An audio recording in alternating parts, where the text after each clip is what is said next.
Alchemy and Intimacy, Heaven on Earth by Raquel Moreau. Chapter 1, The Significance of Alchemy and Intimacy. In this book, you will learn to use the power of thought to manipulate matter, transforming and enhancing the appeal of your touch to reach new levels of enjoyment with your partner. The main goal of this book is to provide instruction on how to be a better lover. However, the real value of learning alchemy lies in the way it provides a renewal of zest for life. We learn to once again see the world through the eyes of a child. In strengthening our spiritual and physical connection, our critical thinking becomes supercharged, allowing us to quickly solve problems and come up with imaginative ideas on the fly. Anxieties and fears melt away, leaving us calm enough to take in the whole of our experience. This makes us better listeners and faster learners. Each day is seen as a new opportunity, slowing down our experience of life. Alchemy lends itself very well to intimacy for two reasons. Firstly, the unification of two bodies and two energies increases the aforementioned benefits twofold. Secondly, sex should feel new each time, creative and spontaneous, renewing and re-energizing. To become proficient at any skill, we must study it. What sexual knowledge have most of us received throughout our lives? Grade school sex ed, religious propaganda, pornography? The media is propagated with much confusion around intimacy. Videos, books, and articles abound explaining the mechanics of sex. However, the majority focus primarily on the physical aspect of sex. It's as if they'd like you to think pleasing your partner was akin to changing the oil on your car. We've been taught that you must perform, you must have stamina and endurance, and you need the right proportions or else you're just out of luck. It's no wonder we've been cornered into this mindset of lacking. How else would advertisers sell sex supplements, devices, toys, and porn? We're reaching a point, technology-wise, where computers and robots will soon be superior to the human race. And we are going to lose to technology every time if we continue to play in the same physical arena.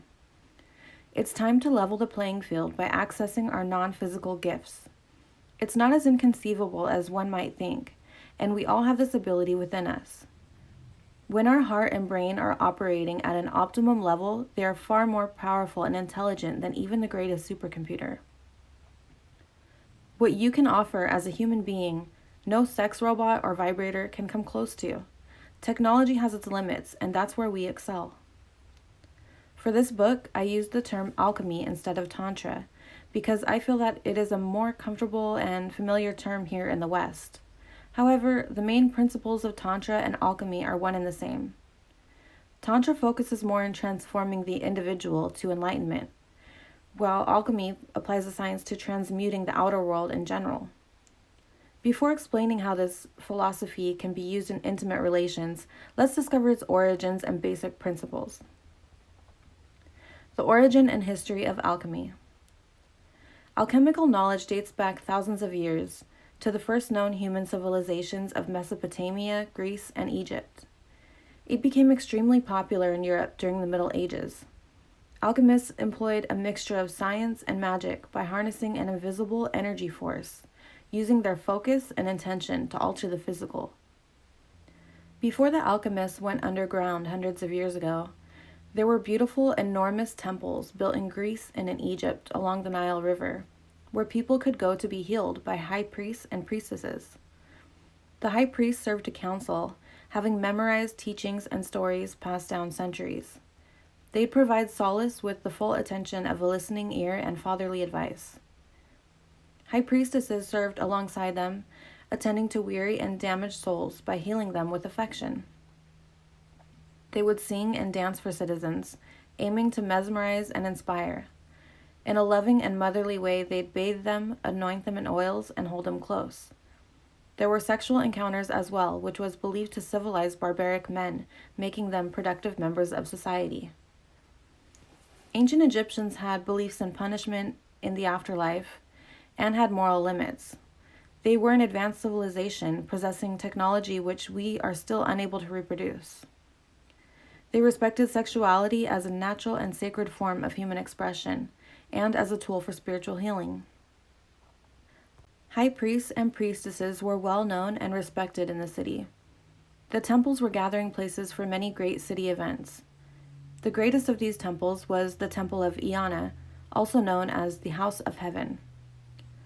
Although street prostitution was legal at the time, it was somewhat looked down upon, possibly because of how serious a crime it was to be an adulteress, which was punishable by death.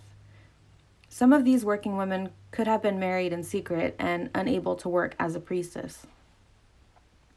Around the 18th century, many alchemists went underground to avoid persecution, as their magic didn't fit in with the predominant Judeo-Christian teachings of the time. Note that many of the alchemists' teachings can be found within the Bible, although the majority of these teachings originated from the Emerald Tablets of Thoth, believed to be thousands of years older. Alchemical teachings were hidden in obscurity to prevent the knowledge from getting into anyone's hands that did not have pure intentions. Some people believe Jesus to have been an alchemist because he healed so many with his hands, along with many other miraculous feats.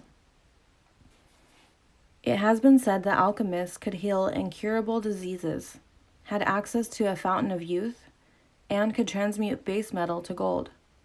Some scholars believe the latter two were lies told to royalty at the time, so they would have their studies funded. Although, as an interesting side note, it has been recently demonstrated that it is possible to transmute lead to gold using an advanced particle accelerator machine. It has been proven that we humans inherently have the ability to manipulate particles on a nano level, as demonstrated by physicist Thomas Young in his double-slit experiment of 1801. Young was studying light photons, the smallest atomic component of light. He was trying to determine whether light was made up of waves, like sound, or if it was made up of particles, like our own bodies. To his surprise, Young found that the light photons interacted with the observer of the experiment. It was as if they changed their behavior to align with whatever he expected to see. For example, when the scientists expected the photons to be in the form of a wave, they would become a wave. When they repeated the experiment, hypothesizing the photons to be made of particles, the photons would show up as particles. Young received a Nobel Peace Prize for his work, and had actually been an Egyptologist himself, assisting in the deciphering of the Rosetta Stone. The word alchemy is derived from the Arabic word al, the, and the Greek word chemia, which means the process of transmutation by which to fuse or reunite with the divine or original form. The study of alchemy is associated with Hermes, Greek messenger of the gods. Hermes seems to be a fitting mascot, as the legends state he was the one connection between physical and non-physical realms, passing messages back and forth. Much of the hidden knowledge of alchemy still lies in secret with the Rosicrucians and Freemasons. One must be chosen by one of its members to receive initiation to this advanced ancient knowledge. The Alchemist's View of Intimacy. An article published in 1912 in a German Masonic periodical called Oriflamme states, "Our order possesses the key which opens up all Masonic and Hermetic secrets, namely the teachings of sex magic, and this teaching explains, without exception, all the secrets of Freemasonry and all the systems of religion." Renowned writer Aleister Crowley was initiated into the Masonic temple after writing the Book of the Law. Crowley states, "The Book of the Law solves the sexual problem completely. Each individual has an absolute right to satisfy their sexual instinct, as is physiological proper for them. The one injunction is to treat all such acts as sacraments. One should not eat as the brutes, but in order to enable one to do one's will, we must use every faculty to further the one object of our existence." Notice the use of the terms physiologically proper, meaning in a way that the body works most suitably, and every faculty, meaning with our five senses and full awareness.